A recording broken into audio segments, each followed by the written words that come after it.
The cake sat untouched in the center of the table, its 40 candles flickering like the accusatory eyes of a prosecutor in a dimly lit courtroom. The flames danced and wavered in the gentle evening breeze, casting long shadows across the beautifully manicured garden of our Hyde Park brownstone. Around me, the guests shifted uncomfortably in their seats, their tight, polite smiles beginning to slip like melting makeup under the glare of hot stage lights. They sensed it, the tension building in the air, the unspoken drama that was about to unfold. They were unwitting spectators to a performance that had been meticulously rehearsed in my mind for months. In my imagination, the scene had already played out differently. My husband, Cassius, would stand tall and confident, his arm around the woman at his side, announcing with that charismatic smile of his, "Let me introduce Elowen. We've been living together for 7 years. And these are our children, Zuri and Kenji." Those words echoed relentlessly in my head, freezing the entire garden in their wake. Even though they hadn't been uttered yet, the anticipation was deafening. But reality sliced through the silence with a voice that was smooth, unfamiliar, and laced with a fake politeness I could detect from the very first syllable. "Dear guests," Cassius said, his tone dripping with rehearsed charm, "this is my colleague from Atlanta, Elowen Banks and her children." A soft gasp rippled through the crowd. Even those who knew nothing about the undercurrents felt the lie in his words. There was no truth in them, no authenticity. My husband, the man I had shared 14 years of marriage with, 14 years of laughter, travels, and quiet evenings, stood there, with his hand resting possessively on the waist of a woman whose existence I had only discovered recently. 2 young children huddled close to her legs, their wide, dark eyes staring at me as if I were some alien creature from an incomprehensible world. The garden fell into a heavy silence, the kind that precedes a violent thunderstorm, humid, oppressive, everything frozen in anticipation of the inevitable strike. I scanned the faces around me, friends from my law firm, colleagues from Cassius's company, neighbors from our upscale Chicago neighborhood, even family members like my sister Serafina. Everyone was witnessing what they perceived as my public humiliation. Some averted their eyes, guilt written in their lowered gazes. They had known, or at least suspected. Others looked genuinely shocked, their expressions mirroring the betrayal I was supposed to be feeling in that moment. But what Cassius didn't know, what none of them truly knew, was that I had uncovered his secret life 6 months ago. Tonight wasn't merely a celebration of my 40th birthday. This was Judgment Day, the culmination of careful planning and cold resolve. Our eyes met across the garden. Cassius's gaze held a mix of triumph and caution, as if he believed he was finally merging his worlds on his terms. I smiled back, not with pity, not with broken despair, but calmly, almost solemnly. It was the smile of someone who knew she held all the aces in a high-stakes game. "How sweet that you finally introduced us," I said, my voice steady as I reached for the silver cake knife beside the untouched dessert. "Now allow me to introduce you to a few things too." From the outside, my life had always appeared perfect, the kind that inspired envy. People often said I had everything. A thriving career as a corporate attorney at one of Chicago's top firms, where I handled multi-million-dollar mergers with precision and poise. A stunning brownstone in the historic Hyde Park neighborhood, complete with original hardwood floors and a lush garden that was the envy of our block. And a handsome, successful husband who held a prestigious position at Vertex Global, a company that sent him jetting around the world for important deals. After years of heartbreaking attempts to conceive, Cassius and I had made peace with our childlessness. We turned it into a strength, embracing the freedom it afforded us. We traveled extensively, weekends in Paris, safaris in South Africa, lazy beach escapes in the Caribbean. We cultivated a wide circle of influential friends, lawyers, executives, entrepreneurs, artists. Money was never an issue. We lived comfortably, splurging on fine dining, designer clothes, and charitable galas without a second thought. "You're so blessed." Vesper, my sister Serafina, had gushed during one of our regular Saturday brunches at a trendy spot in the Loop. She leaned across the table, her eyes sparkling with genuine admiration. "Cassius is an absolute dream. Remember how all my girlfriends were green with envy when you two jumped the broom? That wedding was fairy tale perfect." I had nodded mechanically, forcing a smile as I picked at my avocado toast and salad. "Yeah, we're lucky," I murmured. but my mind was elsewhere. The truth was, I had started noticing cracks in our perfect facade long before that brunch. Cash's business trips had grown more frequent, sometimes extending without warning or explanation. He'd return looking distracted, his phone buzzing incessantly. At home, he was present physically, but absent emotionally, checking messages under the table. During dinner, stepping into his office to take urgent calls that left him tense and evasive. Vesper? Hello? Serafina waved a perfectly manicured hand in front of my face, snapping me back. Where'd you go, sis? Just work stress, I lied smoothly, sipping my mimosa. We have this huge merger closing next week. It's consuming everything. But it wasn't work consuming me. It was the growing hollowness in my chest every time. Cassius kissed me goodbye before another trip. The way his eyes avoided mine when he murmured, I love you, as if the words had lost their meaning. Small things, forgotten anniversaries masked as oversights, unexplained late nights, the faint scent of a different perfume on his collar once or twice. They stacked up like puzzle pieces, forming a picture I wasn't ready to acknowledge. After brunch, I took the long way home along Lakeshore Drive. The shimmering waters of Lake Michigan on one side, the skyline of Chicago rising proudly on the other. The grand houses lining the drive stood flawless and imposing, their elegant facades hiding whatever secrets lurked within, just like my marriage. As I pulled into our driveway, I spotted Cassius's black Range Rover parked there. Strange, he'd told me. He had back-to-back meetings downtown all day and wouldn't be home until evening. A prickle of suspicion ran down my spine, but I pushed it aside. Maybe the meetings ended early. I entered the house quietly, slipping off my heels in the foyer. The air was still, save for the muffled sound of his voice drifting from his home office down the hall. Curiosity pulled me closer. I paused outside the door, heart pounding. I miss you too, baby, he was saying. His tone soft and intimate, the tone he once reserved only for me. Yeah, I know it's hard. I'll figure something out, I promise. Kiss the kids for me. Kids? What kids? The blood in my veins turned to ice. I pressed closer, straining to hear. I love you, Elowen, more than anything. The words hung in the air like venom dripping from a dagger's tip, poised to strike and kill everything. I thought I knew. Elowen, kids, I love you more than anything. My world shattered in that instant, splitting into a clear before and after. I backed away silently, my breath shallow, retreating to the car before he could notice. With trembling hands, I started the engine and drove aimlessly, the city blurring through a veil of tears as rain began to fall, syncing perfectly with my sobs. They say ignorance is bliss, but once the veil is lifted, there's no pulling it back down. For the next week, I played the role of the perfect, oblivious wife, cooking his favorite meals, asking about his day, initiating intimacy even as revulsion churned inside me. All the while, I moonlighted as a detective in my own home. Cassius left for yet another business trip a few days later, freeing me to search without interruption. I started in his office, methodically going through drawers, files, his computer, password protected. But I knew his habits. Nothing obvious. He was too careful for that. But in the back corner of a dusty filing cabinet, buried behind old tax returns from 5 years ago, I found a nondescript folder labeled Real Estate, Atlanta. We didn't own any property in Atlanta. My hands shook as I opened it. Inside were deeds to a luxurious house in Buckhead, purchased 6 years ago in the names of Cassius Harrison and Elowen, banks, mortgage statements, utility bills addressed to both, tuition receipts from an elite private academy for Zuri and Kenji Banks Harrison. My husband had another family, another life, another wife. I sank to the floor of our master bedroom, surrounded by the damning evidence, expecting floods of tears. But strangely, they didn't come. The initial shock gave way to a cold, focused calm, a resolve forged in the fire of betrayal. The tears had dried before they even started, replaced by something sharper, more determined. This wasn't the end of my story. It was the beginning of his reckoning. The days following my discovery blurred into a haze of calculated pretense and quiet fury. I woke each morning beside Cassius, feeling the warmth of his body and the steady rhythm of his breathing, and wondered how I had ever found comfort in it.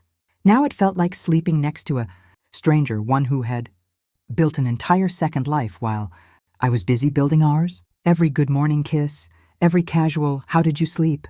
felt like acid on my skin, but I returned them with practiced ease. I had to. The performance had to be flawless until I had everything I needed. That first week, I barely ate. I functioned on coffee, adrenaline, and the burning need to know the full extent of his deception. While Cassius was at work or pretending to be, I tore through the house with surgical precision. I photographed every document in that Atlanta real estate folder, then returned it exactly as I'd found it. I made copies of his laptop hard drive using a discreet external device I'd ordered overnight. I went through his dry cleaning pockets, his gym bag, the hidden compartment in his briefcase. Nothing else surfaced immediately, but the seeds of doubt about his carefulness took root. He wasn't infallible. By the end of the week, I knew I needed professional help. I couldn't risk amateur mistakes. That evening, I called my best friend Iman. We'd been close since Howard University, sorority sisters, confidants through breakups, promotions, infertility struggles, everything. If there was one person I could trust with this, it was her. "I need a good PI," I said the moment she answered, skipping all preamble. Silence stretched on the line for a beat. "Vesper, what happened?" "Everything," I whispered, my voice finally cracking. "I'll tell you in person. Can you come over tomorrow?" She was at my door by noon the next day, arms full of pastries and concern. I led her to the sunroom at the back of the house, far from any room Cassius frequented. I laid out the folder, the photos I'd printed from the copied drive, the tuition receipts. As she flipped through them, her expression shifted from worry to shock to a slow-burning anger that mirrored my own. "He has a whole second family," she said finally, voice low. 7 years, V, 7. I nodded, throat tight. "I need to know everything. How deep it goes, how long, whether there's more I don't know.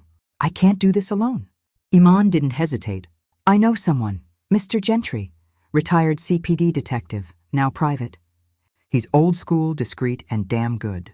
My cousin used him during her divorce, caught her ex, hiding assets in 3 states. She pulled out her phone, already scrolling. I'll text him now, tell him it's urgent and confidential." 3 days later, I sat in a worn vinyl booth at a quiet diner on the South Side, across from Reginald Gentry. He was in his late 60s, gray threading through his close-cropped beard, eyes sharp behind wire-rimmed glasses. He carried the quiet authority of someone who had seen every shade of human, darkness, and come out the other side. "Ms. Harrison," he began after we'd ordered coffee. Iman filled me in on the basics. "But I need to hear it from you, and I need to ask, are you sure you want the whole truth? Sometimes it cuts deeper than the lie ever did." I met his gaze without flinching. "The truth is already worse than anything I can imagine. Now I need proof. Solid, irrefutable proof." He studied me for a long moment, then nodded. "All right. Tell me everything you've found so far." I slid the folder across the table. As he examined the documents, his eyebrows rose slightly, the only sign of surprise he allowed himself. "This is a good start," he said. "But if he's maintained 2 lives this long, he's careful. I'll need access to his devices when possible, travel records, financials.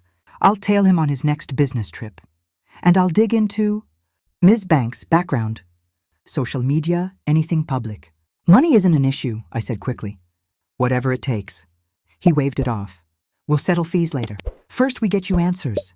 Over the next 4 weeks, Mr. Gentry's reports arrived like clockwork, encrypted emails with attachments that turned my stomach even as they armed me. Photos first. Cassius kissing Eloin goodbye on the doorstep of the Buckhead house. Cassius pushing a little girl, Zuri, on a swing in a sunny backyard while a boy, Kenji, raced around them laughing. Cassius at a parent-teacher conference, signing permission slips. Cassius barbecuing for neighbors, playing the role of devoted family man with an ease that made me want to scream. Then came the deeper findings. A marriage certificate, filed in Georgia 7 years ago, complete with forged divorce papers from a non-existent Illinois proceeding. Bank statements showing regular transfers from a joint account I didn't know existed into the Atlanta mortgage and household expenses. And the worst, a $3 million life insurance policy on Cassius, taken out 4 years ago, with Eloin Banks listed as the sole beneficiary. I read that last detail in Mr. Gentry's office during our final in-person meeting. The folder thick with evidence now. My hands didn't shake. They felt like ice. "He's been planning for one of you to disappear," Mr. Gentry said quietly. "Whether by choice or otherwise. This isn't just infidelity, Ms. Harrison. This is long-term calculated deception. And from what I'm seeing in his financials, he's been pulling people into fake investment opportunities, friends, colleagues, even church members, promising high returns on exclusive ventures. Classic Ponzi setup. I stared at him. He's committing fraud too? Looks like it. I'm not a forensic accountant, but the patterns are there. Money in, very little out except to early investors to keep them quiet. He's juggling 2 households and a crumbling scheme. That's why the trips have increased. He's chasing new marks to keep it afloat. I leaned back in the chair, the weight of it all settling over me like a lead blanket. 14 years. 14 years of my life invested in a man who had been preparing to erase me. Mr. Gentry's voice softened. Whatever you're planning next, be careful. Men like this don't like losing control. I met his eyes and gave him the first genuine smile I'd felt in weeks, one that didn't reach my soul but carried steel in it. Oh, I stopped being careful the moment I found out. Most people would have exploded by now, confronted him, thrown him out, burned his clothes on the lawn. I understood the impulse. But I'm a lawyer. I know that emotional reactions leave you exposed. Create openings for the other side to counterattack. Revenge, if it was to come, had to be surgical, comprehensive, final. So for the next 2 months, I became an Academy Award-level actress. I greeted Cassius at the door with warm hugs when he returned from trips. I listened intently to his fabricated stories about client dinners in Dallas or conferences in Miami, nodding at all the right moments. I initiated sex, even when every touch made my skin crawl. Because any deviation from normal might alert him. I laughed at his jokes. I planned weekend getaways. I was the perfect, loving, trusting wife. All the while, behind the scenes, I dismantled everything, brick by brick. First, the money. As a corporate attorney, I knew exactly how joint assets worked. I quietly opened new accounts in my name only, transferring funds in increments small enough not to trigger immediate suspicion. I copied every financial record, tax returns, investment statements, retirement accounts. I documented everything with dates and screenshots.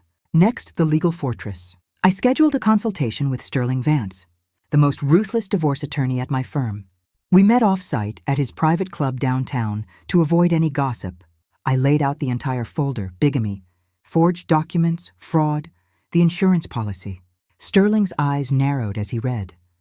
"This is extraordinary," he said finally, removing his glasses. "I've practiced 30 years and rarely seen a case this airtight. The bigamy alone voids any claim he could make on marital assets.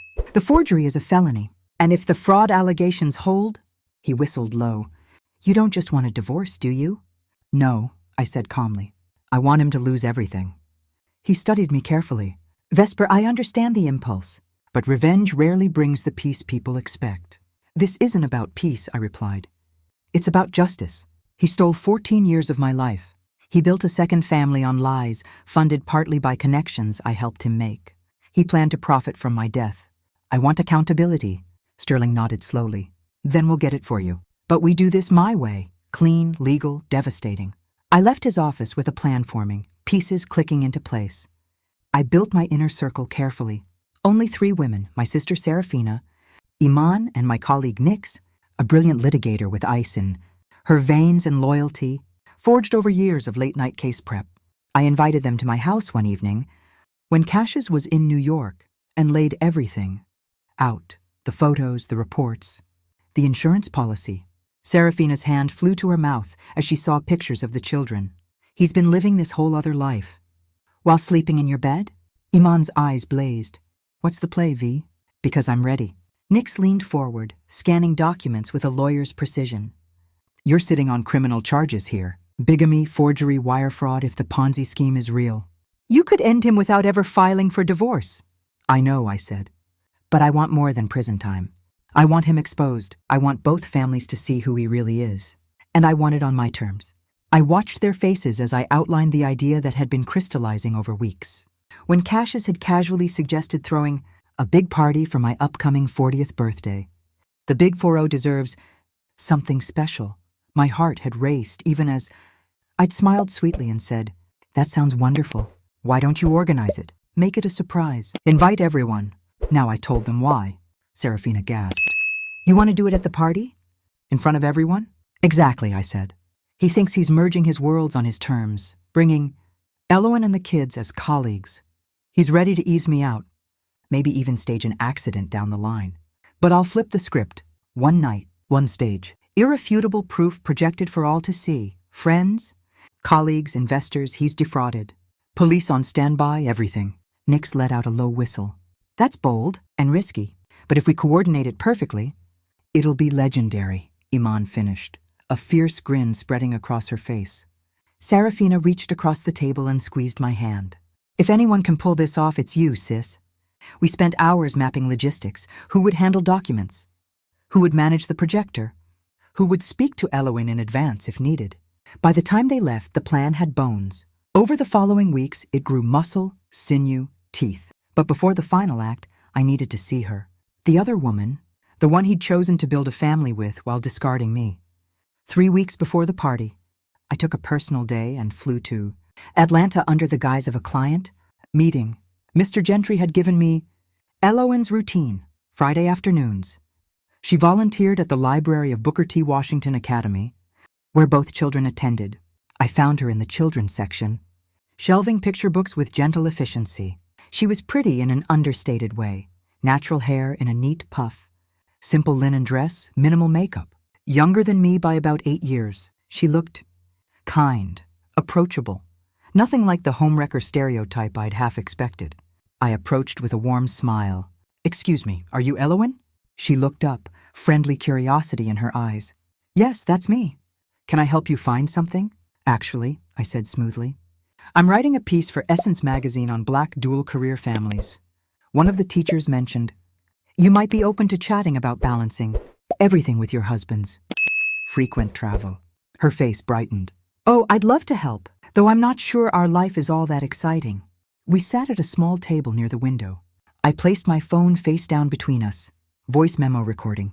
She talked openly, proudly, showed me photos of Zuri and Kenji on her phone, told me how she and Cash, she called him, met at a conference in Charlotte 7 years ago. "He was going through a divorce at the time," she said with a soft blush. "We married pretty fast. Some people said too fast, but when you know, you know." I nodded, forcing encouragement while my insides twisted. She spoke of his long absences. International sales keeps him on the road 2 weeks a month, sometimes, but insisted they made it work. He's building something big for our future. Says he'll slow down soon. There was no calculation in her voice, no hint of deceit. She believed every word. As our conversation ended, she smiled warmly. "I didn't catch the title of your article?" I stood gathering my bag. "Deception and Betrayal," I said without turning back.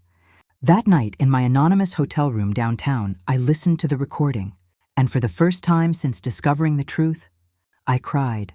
Not for Cassius, whom I had already buried in my heart, but for Elowen and her children, whose world I was about to shatter. For a moment, doubt crept in. Maybe I should walk away, let her keep her illusion, start fresh somewhere new. But then I remembered the insurance policy, the forged divorce papers, the years stolen from me, the fraud victims who trusted him because of my connections. No, they all deserved the truth. And Cassius deserved what was coming. I dried my tears, opened my laptop, and began finalizing the presentation that would end his carefully constructed lies. The reckoning was almost here. The morning of my 40th birthday dawned perfect. Clear blue Chicago sky, warm breeze drifting in off Lake Michigan, the kind of summer day that made the city feel alive and forgiving. Nature, it seemed, had decided to approve of what was coming. Cassius brought me breakfast in bed. Fresh croissants from our favorite French bakery, sliced strawberries, a single rose in a crystal vase, and a steaming mug of coffee exactly the way I liked it. Oat milk, 1 sugar. He was beaming, proud of himself, completely unaware that this would be the last time he ever played the role of devoted husband in our home. "Happy birthday, Queen," he said, leaning down to kiss my forehead. "Today is going to be amazing, I promise." I smiled up at him, accepting the kiss with the same practiced warmth I'd perfected over months. "Oh, it certainly will be," I agreed, my voice light and full of anticipation. He had no idea how right he was. By late afternoon, our garden had been transformed into something out of a magazine. White linen-draped tables glowed under strings of warm Edison bulbs draped through the ancient oak trees.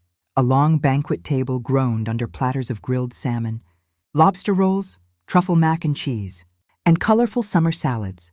A jazz quartet played soft R&B covers near the fountain. A large projection screen stood innocently on a small raised stage at the far, and guests assumed it was for a sentimental slideshow of my life highlights. I had chosen my outfit with intention. A floor-length crimson silk dress that hugged every curve, radiating power and unapologetic confidence. No fragile pastels, no plea for sympathy. My hair was swept up in an elegant chignon, and I wore the diamond earrings Cassius had given me for our 10th anniversary. The ones that caught the light with every turn of my head. I looked like a woman in complete control, because tonight I was. Guests began arriving at 6. Partners from my firm in tailored suits, neighbors with bottles of expensive wine, old friends from Howard days laughing and reminiscing, even a few cousins who'd flown in from out of town. Cassius moved through the crowd effortlessly, hand often resting on the small of my back, playing the loving husband to perfection. You outdid yourself, I told him sincerely as we greeted another couple. The setup truly was stunning. He beamed, squeezing my waist. Only the best for my wife. At 7:30, I noticed him glancing at his watch more frequently, eyes darting toward the side gate. He was waiting for them. My pulse quickened, but I kept my expression serene. Someone running late? I asked innocently, sipping champagne. Just a couple of colleagues from the Atlanta office, he said smoothly, pecking my cheek. Thought you might want to network. How thoughtful, I murmured. As if on cue, Serafina appeared at my side. Vesper, quick issue with the caterer. Need your eyes for a second? I excused myself, squeezing Cassius's hand. Back in a minute, baby. Behind the catering tent, my 3 allies waited in the shadows. Serafina, Iman, and Nix. Their faces were calm but alert. They just pulled up, Serafina whispered. Side gate, like clockwork. Everyone in position? I asked. Nix nodded, tapping the slim briefcase in her hand. Documents ready. Copies look official enough for the reveal. Iman held up a small flash drive. Presentation is loaded on the projector laptop. I tested it twice while he was at the gym this morning. Sound, visuals, timing, perfect. And the special guests? I turned to Serafina. Spoke to them an hour ago. They'll arrive exactly when we need them. I took a deep breath, looking at these women who had become my lifeline. Thank you. I couldn't do this without you. Iman touched my arm gently. You nervous? I paused, surprised by the answer that rose up. No, I just want it to be over. We returned to the party separately, melting into the crowd. I took a spot near the dessert table where I could watch. Caches without being obvious. And then they arrived. Elowen stepped through the gate first, looking nervous but beautiful in a simple navy dress, holding the hands of Zuri and Kenji. The children were dressed up, Zuri in a pretty yellow sundress, Kenji in khakis and a button-down. My heart clenched painfully at the sight of them. Zuri had Cash's eyes. Kenji had his exact smile. They looked around the garden with wide-eyed wonder. Cassius spotted them immediately and strode over, hugging Elowen a little too warmly, ruffling Kenji's hair, lifting Zuri briefly. He was caught up in his own performance, unaware that the energy in the garden had shifted. Conversations quieted, heads turned. My allies moved subtly, guiding key guests into better view. I approached slowly, champagne flute in hand. Caches, I called, my voice carrying clearly across the suddenly hushed space. Aren't you going to introduce me to your guests? He turned, smile still in place, but his eyes flickered with caution. Vesper, this is my colleague from Atlanta, Elowen Banks, and her children. I extended a hand to Elowen, smile polite. Colleague, how interesting. Then I turned fully to her. I'm Vesper Harrison, Cassius's wife of 14 years. Confusion flashed across her face. Wife? She looked back at Cassius. But Cash has been divorced for years. Is that what he told you? I asked softly, gently. Just like he told me he works in consulting and has no other family. The color drained from Cassius's face. Vesper, this isn't the time or... I disagree, I cut in smoothly. I think my birthday party is the perfect time for the truth. Don't you all agree? By now, every conversation had stopped. 50 pairs of eyes were fixed on us. Phones were lowered, some out of respect, others already recording discreetly. Elowen pulled her children closer. What is going on, Cash? He looked around, searching for an escape that wasn't there. I can explain everything. Please, I said, gesturing to the silent crowd. We're all very interested in your explanation. It's a misunderstanding, he said quickly, forcing that charming smile. Vesper and I have been separated for years. The divorce just isn't finalized, financial reasons. I laughed, the sound sharp in the still air. Is that your story? I nodded to Nix, who stepped forward and handed me a thin folder. Curious, because here are our joint tax returns from last year, filed married, jointly. I placed the documents on a nearby table. And this is the deed to a Buckhead home, purchased 6 years ago in the names of Cashes, Harrison and Elowen Banks, while he was still very much married to me and living in this house. Elowen stepped forward, face paling as she scanned the papers. He told me the divorce was final 7 years ago. There was no divorce, I said gently. Not even a filing. Cashes and I have shared this home, this bed, this life continuously for 14 years. A collective murmur rippled through the guests. Cashes' jaw tightened. Elowen, take the kids and wait in the car, he ordered, voice low and urgent. This is a sick joke. The only joke, I replied, is how long you thought you could keep this going. I turned to Elowen. I only learned about you 6 months ago. About your marriage, about the children. All of it built on lies. Elowen stared at him, tears gathering. Is it true? Are you still married to her? Technically, yes, but... Technically, she repeated, voice breaking. We have a marriage certificate. We have children. Your marriage is void, I said clearly. But the forgery he used to obtain it? That's a felony. Zuri tugged at her mother's dress, sensing the tension. Kenji looked up at Cashes. Daddy, can we go with you? That single word, Daddy, rolled through the garden like thunder. Several old friends shook their heads in disbelief. I turned toward the stage. I think it's time for the presentation. Iman moved to the projector controls. The screen lit up. A meticulously edited montage began. Photos of Cashes and me over 14 years, our wedding, vacations, holiday parties intercut, with time-stamped images of him with Elowen and the children, barbecues in Atlanta, school events, family Christmases, side-by-side comparisons of identical gifts given to both wives, bank transfers, the forged divorce decree, the $3 million insurance policy naming Elowen sole beneficiary. As the images cycled, I narrated calmly. For 7 years, Cashes Harrison has led 2 complete lives. 2 wives, 2 homes, 2 sets of children, though only one set knew about the other. Gasps rose as the insurance policy filled the screen. And he funded this deception, I continued, partly through connections I helped him build, and partly through an investment scheme promising impossible returns. Cash's head snapped toward me. That's a lie. Is it? I turned to the back of the garden. Sterling? My lawyer stepped forward in his impeccable suit. Upon examining Mr. Harrison's finances, we discovered he has been operating a Ponzi-style scheme, soliciting investments from colleagues, friends, and community members for companies that do not exist. Several victims are here tonight.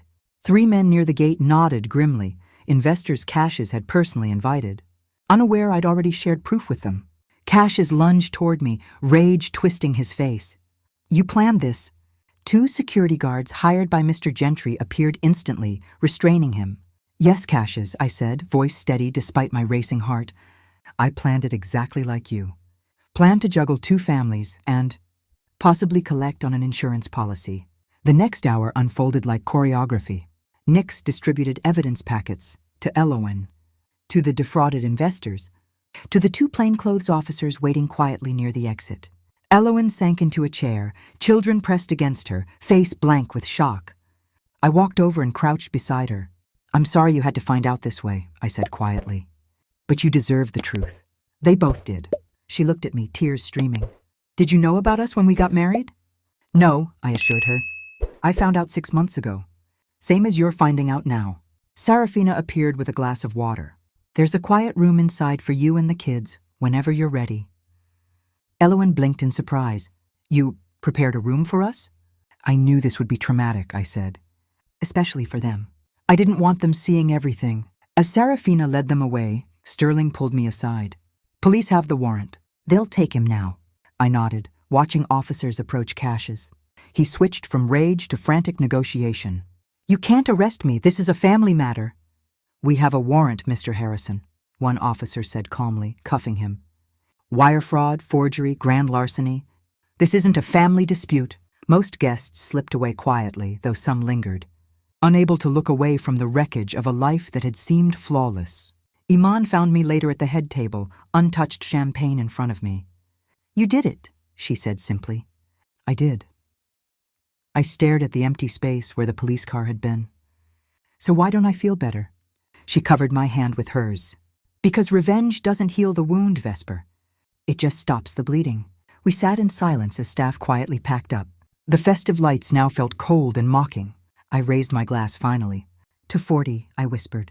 "And to whatever comes next." The cake remained untouched. The days after the party blurred into a gray haze of statements. Signatures and silence. My beautiful Hyde Park brownstone, once filled with music and laughter, now echoed with emptiness. I couldn't stay there. Every corner held memories of Cash's. Our first dinner party in the dining room, lazy Sunday mornings in the sunroom, the way he used to spin me across the hardwood floors when a good song came on. It all felt poisoned now. Within a week, I moved into a small, pre-arranged rental apartment.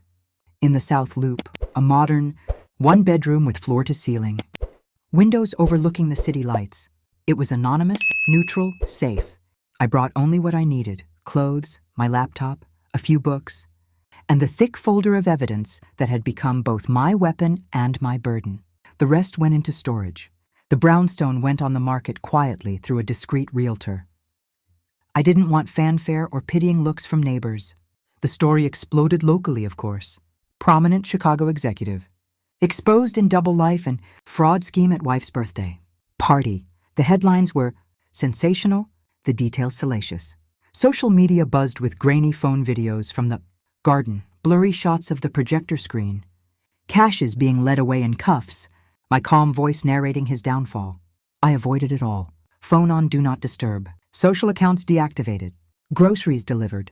I holed up with Serafina, who took a week off work to stay with me. Those first nights were the hardest. Sleep wouldn't come. When it did, nightmares dragged me under. Cash's face twisting in rage. Elowen's tear-streaked confusion, the children's frightened eyes. I'd wake gasping, heart pounding, doubts flooding in. Did I do the right thing?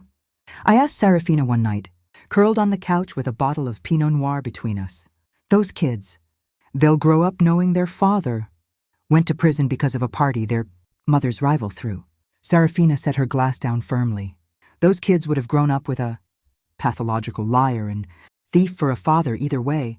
V. At least now Elowen has a chance to build something honest. And you? You took back your power. That matters.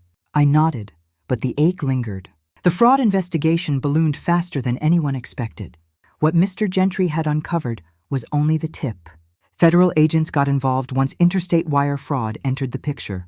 Losses totaled nearly $2 million across 23 victims. Many from our own community. People who had trusted Cash's because of his charm, his connections, and yes, because of me. That part stung deepest. Some had invested retirement savings. One couple lost their daughter's college fund. I gave full statements to the prosecutors, handing over every document without hesitation. Sterling coordinated everything, shielding me from direct contact where possible. Bail was denied. Cash's was deemed a flight risk with his history of fabricated identities and offshore traces. He remained in Cook County Jail awaiting trial. Then, 10 days after the party, an unexpected message arrived. A text from an unknown number. "This is Elowen. I know this is strange, but I need to see you, to make it real. Coffee? Somewhere neutral." I stared at the screen for a long time. Part of me wanted to delete it. Another part, the lawyer, the strategist, knew closure required facing her. And beneath both, a quiet empathy stirred. We had both been deceived by the same man. We met at a quiet cafe in Bucktown on a rainy afternoon.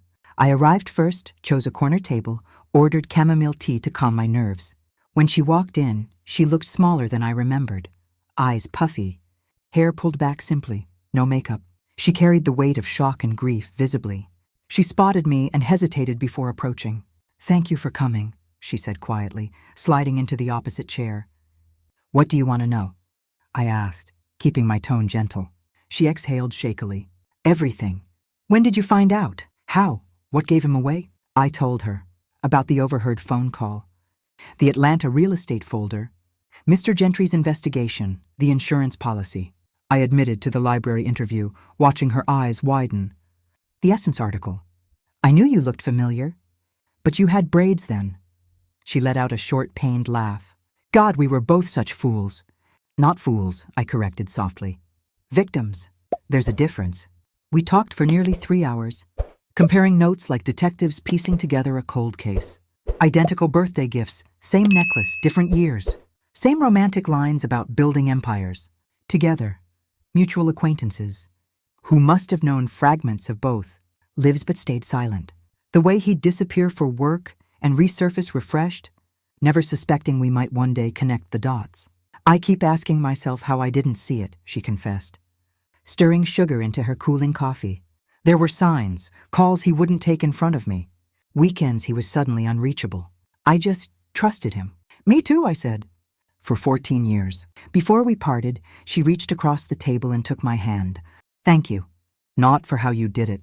God, that was brutal. But for giving me the truth. I needed to know who he really was before I wasted any more of my life. I squeezed back. You deserved it. So did I. Cassius's lawyer, a slick downtown shark, began reaching out through Sterling within weeks. They wanted a deal.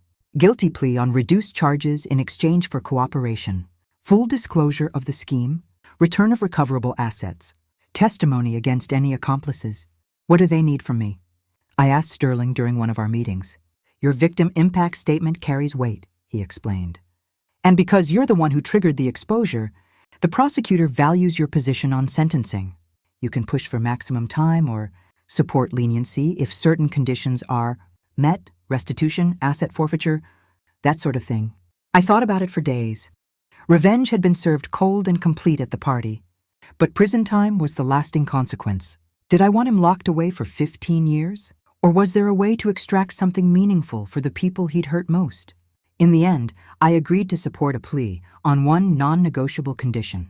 Tell them, I instructed Sterling, that I'll endorse a reduced sentence only if Cassius voluntarily terminates his parental rights and assigns full legal custody to Elowin.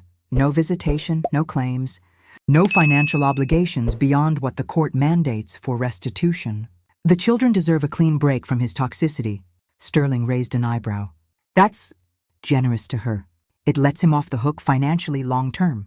It's not about him, I replied. It's about Zuri and Kenji. They shouldn't have to navigate his chaos when he gets out. 2 days later, Elowin called, voice trembling with emotion. He signed the papers. Just like that. No fight. I closed my eyes, a final shard of illusion about his character crumbling.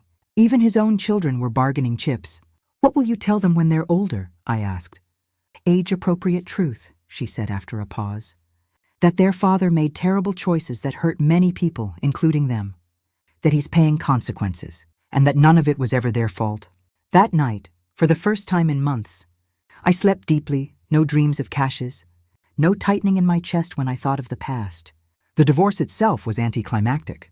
With bigamy established, the marriage to Elowin voided any contest. Assets were divided cleanly.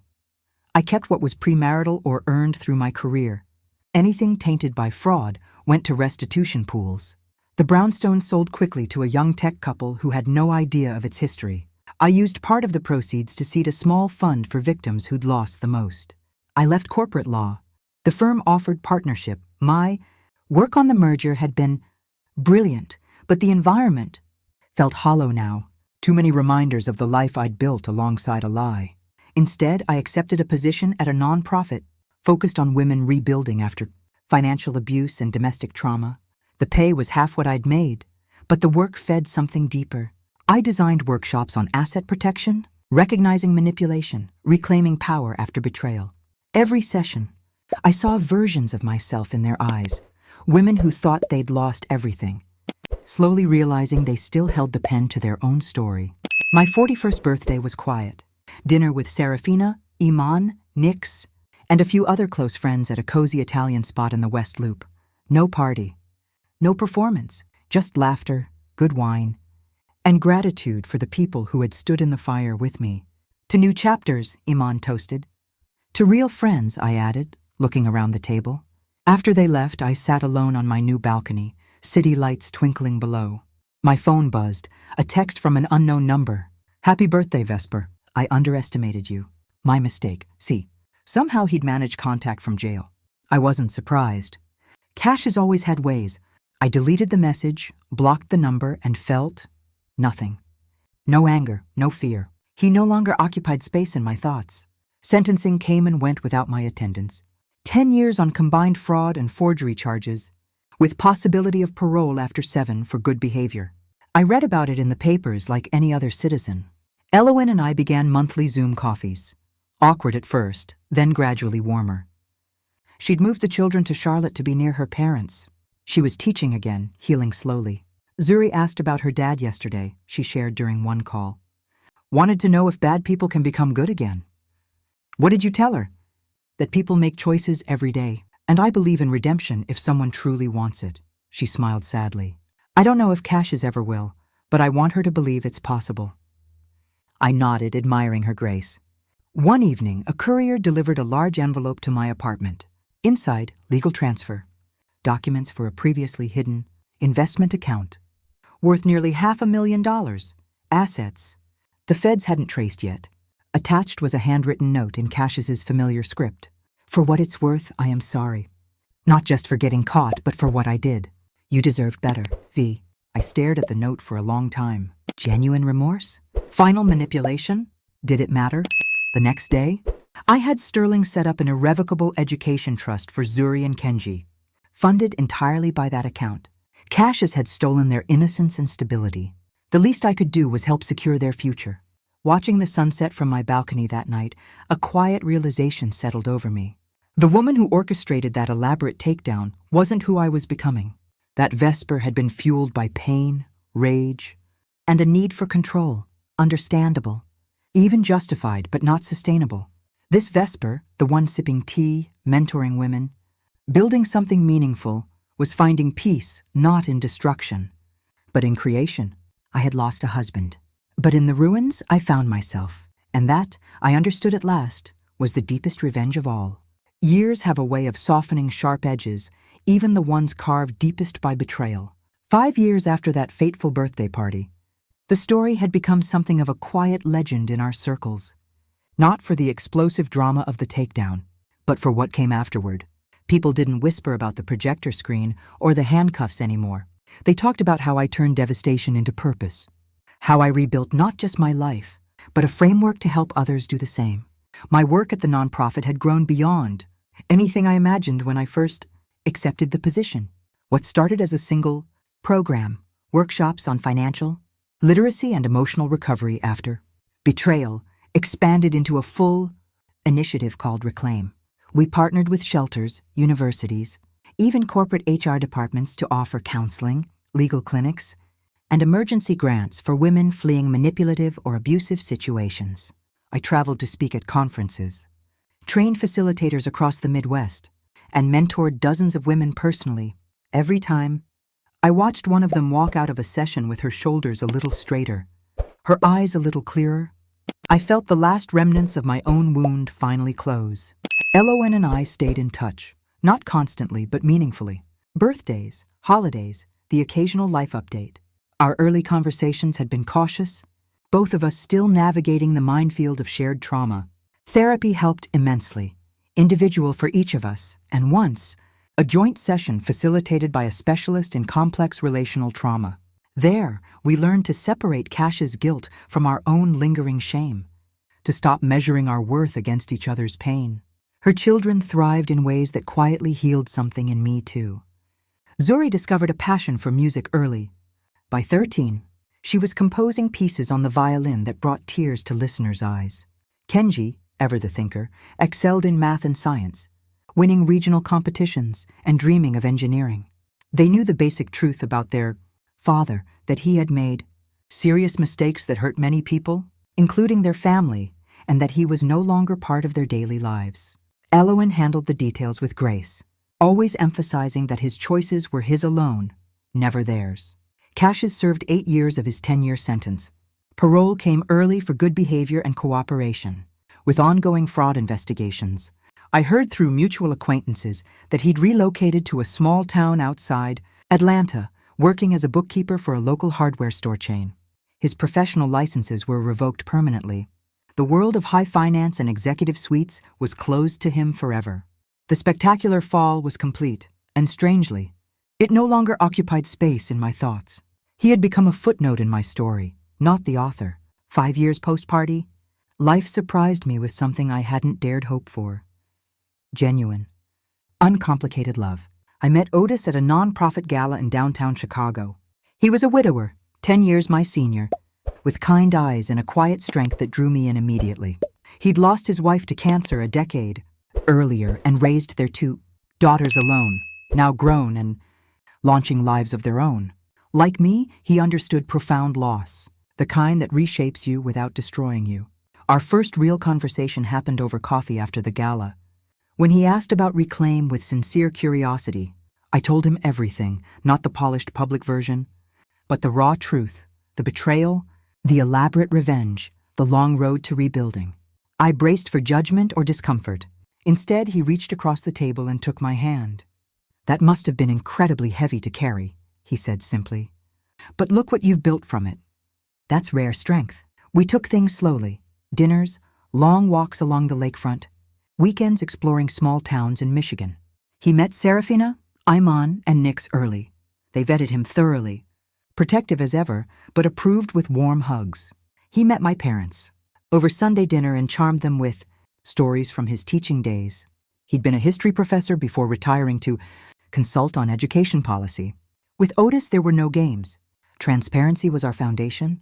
We talked about fears, insecurities, the scars we both carried. He never tried to fix me. He simply stood beside me. And for the first time in my adult life, love felt safe. We married 2 years after meeting, on a crisp autumn afternoon overlooking Lake Michigan. The ceremony was small, 50 guests, mostly the people who had carried us through our hardest seasons. I wore an ivory lace gown that made me feel radiant, not performative. Otis's daughters stood as bridesmaids. Serafina was my maid of honor. And in a moment that would have seemed impossible 5 years earlier, Elowen attended. She arrived with a warm hug and a small gift, a framed photo of Zuri and Kenji, smiling brightly. "They wanted you to have this," she said softly. "They know you helped make their lives better." During the reception, Zuri, now 15, and poised beyond her years, performed a violin piece she had composed, especially for the occasion. It began with minor chords that evoked struggle and loss, then slowly resolved into a major key melody of hope and joy. There wasn't a dry eye in the garden. Later, as Otis and I danced our first dance under string lights, I caught Elowen's eye across the crowd. She raised her glass in a quiet toast. I returned it, a silent acknowledgement of the improbable bridge we had built between us, 2 women once divided by the same lie, now connected by resilience and mutual respect. Life, I learned, isn't about perfect revenge. It's about perfect resilience. The need to destroy what hurt you eventually gives way to the desire to create something beautiful in its place. I had orchestrated Cassius's downfall with precision because, at that moment, it was the only way I could reclaim agency. But staying in that energy would have kept me chained to him forever. True freedom came when I released the grip on vengeance and opened my hands to new possibilities. Otis and I settled into a comfortable rhythm. We bought a light-filled condo in Hyde Park, not far from my old brownstone, but new enough to feel unburdened by ghosts. Weekends were for cooking together, reading side by side on the balcony, or hosting small gatherings with friends whose laughter filled the rooms without effort. We traveled, Italy for our honeymoon, Senegal the following year, quiet cabins in the North Woods when we needed stillness.